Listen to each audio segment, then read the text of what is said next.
St. Louis Blues, perhaps the toughest division in hockey with all three of those teams in there. But the Vancouver Canucks are the team that leads the Western Conference. We talked in the East about the Rangers and the Bruins perhaps being the top two teams. Who would be the team that emerges as the top team? Is that not a question in the West, as Vancouver emerged as that team? No question about it. Their trip to the Stanley Cup Final, they took the Bruins to Game 7. Just couldn't pull it out of the fire. They had everything going for them, the Vancouver Canucks do.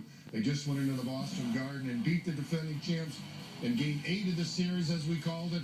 And watch this, they did it on the power play. The Sedins took advantage of undisciplined play by the Boston Bruins. If that happens in another series against the Bruins, they will beat them. Their goaltending is good, whether it's Schneider or whether it's Luongo. I don't think there's any controversy right now, but it's nice to have two goalies like Boston has. You can go to either Rask or Thomas. In Vancouver, it's Schneider or Luongo. The underrated part of the Vancouver Canucks, for those of us that don't see them a whole lot, Alexander Edler on defense is outstanding. Here's a young defenseman that's emerging into a star defenseman in the National Hockey League. He can log a ton of minutes, but when he's out there, he's effective at both ends of the ice. You saw him make a couple of passes on the power play to the Sedin twins. A real heads-up player that has size on the back end. And the injury to Dan Handhuse last year can't be underestimated in the Stanley Cup Finals. Tried to throw a hit on Milan Lucic. That's not necessarily a good thing to do because you can hurt yourself doing it. Handhuse left that series. Bieksa had to play with a bunch of different partners. That was a major loss to the Vancouver Canucks. He is healthy. He's back in the lineup.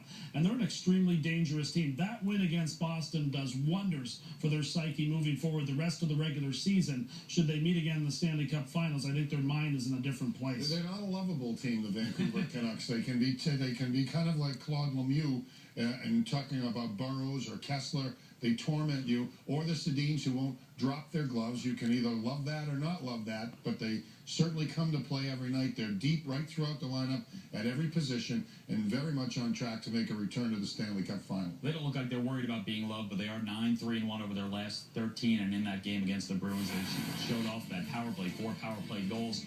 So we showed the teams that would be in if the playoffs started.